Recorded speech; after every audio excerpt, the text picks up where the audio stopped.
Hello guys, one more question देखते हैं। Important question for मुझे लगता है ये स्टेट वालों के लिए भी सीबीएसई वालों के लिए भी थोड़ा सा इंपॉर्टेंट है, ध्यान से देखना। ओके बेटा, क्या बोला है? C is equal to 3 vector minus 2b vector, then prove that a plus b और c इज इक्वल टू 0 बोल के प्रूफ करना है। ठीक है ना? चलो, आपको पता है बेटा इसकी प्रॉपर्टी क्या है? a vector b vector c vector is equal to क्या लिख लेता? a डॉट b क्रॉस क्या लिख लेता बेटा? c लिख लेता। ठीक है, मेन बात क्या आती है? ए डॉट बी क्रॉस सी बोले तो आपके पास सी की वैल्यू दे के रखी है बेटा। क्या दे के रखी है बेटा? सी की वैल्यू आपको 3a vector minus 2b vector, right?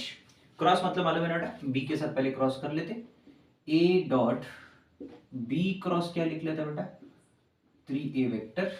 ठीक है, और उसके बाद देखो बेटा, क्रॉस बोलो तो अलग है, minus B cross 2b vector, B cross 2b vector. आपको पता है बेटा, क्रॉस में जब भी सेम वेक्टर रिपीट होता है तो उसका आंसर क्या आता है बेटा? ए क्रॉस ए 0 हो जाता, बी क्रॉस बी 0 हो जाता, और सी क्रॉस सी भी क्या होता बेटा? 0 हो जाता।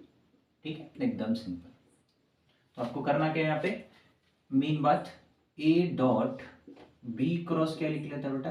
3a। तो ये रिपीट हो रहा है, इसलिए इसका आंसर क्या आता? 0। ठीक है, अभी काम कर लेते, 3 को बाहर ले लेते। 3 बाहर लिए तो कितना आता बेटा? 3a वेक्टर, और इधर बचेगा कौन? b cross 3a vector. 3 तो बाहर निकल गया ऐसा। ठीक है, तो इसको अपन क्या लिख लेते हैं बेटा? ये दोनों सेम रहे तो 3 into A dot B dot A. आपको ऑलरेडी पता है, जब ट्रिपल प्रोडक्ट में ए या बी रिपीट होता है तो उसकी वैल्यू क्या आती है बेटा? 0 आ जाती है। क्या आती है बेटा? 0।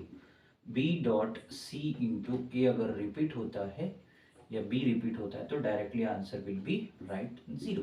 तो यहाँ पे भी डायरेक्ट अपन क्या लिखेंगे? 3 इंटू कितना आता? 0 आ जाता। Finally answer will be 0। हो गया बेटा, प्रूफ हो गया? प्रूफ ओके, ध्यान से